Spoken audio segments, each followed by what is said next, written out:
kedua orang tua saya yang jelas. Ya karena orang tua saya adalah yang paling utama dalam membentuk saya seperti saya yang sekarang. Beliau, kedua orang tua ini juga yang mengajarkan saya, membantu saya dalam mengenal siapa diri saya, kemudian juga membantu saya dalam melihat orang lain di sekitar saya dan juga lingkungan-lingkungan yang ada di sekitar saya. Nah, termasuk salah satu keputusan yang mempengaruhi keputusan saya, yang pada akhirnya saya menggeluti dunia bidang pendidikan luar biasa. Bapak saya ini merupakan inspirasi terbesar bagi saya. Saya melihat bagaimana beliau itu sangat berdedikasi dan beliau itu sangat mencintai anak-anak. Saya melihat hal itu dan itu memunculkan motivasi bagi saya untuk bisa ikut berkontribusi dan bergelut di bidang yang sama dengan beliau. Makanya untuk membuat saya bisa lebih tenang, bisa lebih percaya diri itu saya harus selalu meyakinkan bahwa semua hal yang akan saya lakukan itu betul-betul well prepared. Sehingga pada saat pelaksanaan memang betul-betul sudah smooth gitu ya, akan berlangsung dengan lancar. Nah, kemudian selain itu juga biasanya saya selalu mengukur dulu diri saya, kemampuan diri gitu ya, lalu melihat apakah apa yang saya inginkan ini betul-betul realistis atau tidak. Kemudian juga saya mencari informasi, menggali lagi sehingga apa yang saya siapkan itu betul-betul sesuai dengan apa yang saya rencanakan. Kemudian saya juga mencari informasi dan membreakdown keinginan tersebut menjadi step-step yang memang bisa atau mudah saya capai. Nah, saya juga selalu meminta dukungan kepada keluarga terdekat saya, terutama ibu saya, suami saya. Saya selalu meminta untuk mendoakan setiap kegiatan dan urusan yang akan saya kerjakan. Selain itu juga teman-teman terdekat saya sangat mensupport saya, sehingga saya selalu merasa berada di lingkungan yang penuh dengan cinta, dan itu yang selalu membuat saya semakin percaya diri untuk meraih apa yang saya inginkan. Peran saya saat ini adalah saya merupakan seorang wideiswara di Departemen Pendidikan Luar Biasa di PMKTK, TK, dan PLB. Yaitu saya ini ikut mengembangkan program-program pengembangan kompetensi dan pemberdayaan bagi guru-guru sekolah luar biasa dan sekolah penyelenggara pendidikan inklusif. Nah, di sini saya juga seringkali terlibat dalam pelaksanaan diklat, seminar, workshop, dan penyusunan modul yang terkait dengan peningkatan kompetensi guru-guru pendidikan khusus di Indonesia. Nah, selama bergelut di bidang ini, saya itu seringkali kedatangan teman-teman guru dan juga orang tua yang curhat terkait bagaimana sih penanganan anak-anak berkebutuhan khusus yang ada di sekolah reguler.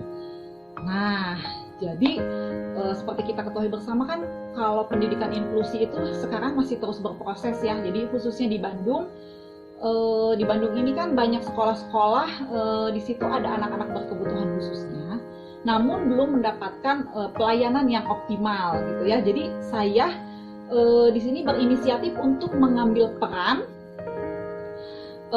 untuk membuat suatu proyek gitu ya, di mana proyek ini ada kaitannya dengan bagaimana mengembangkan sekolah-sekolah yang ramah terhadap semua anak yang ada di Kota Bandung.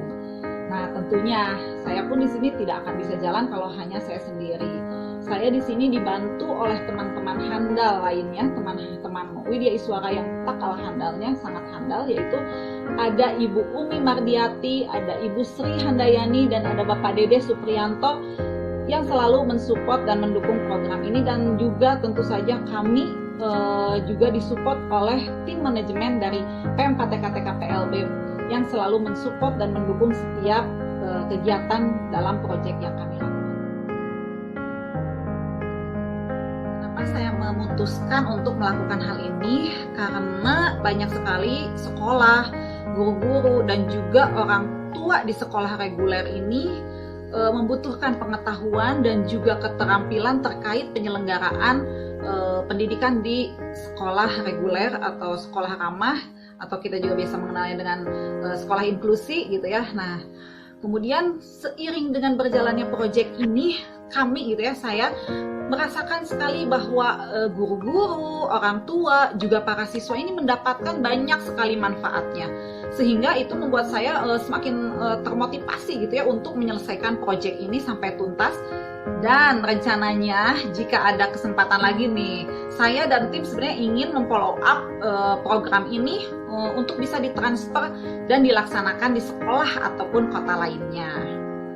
Nah, selain itu juga yang memotivasi saya adalah ketika saya melihat gitu ya di berbagai lembaga atau di berbagai tempat lain itu masih sedikit perempuan-perempuan yang memiliki kesempatan untuk menjadi koordinator atau project leader dari suatu program.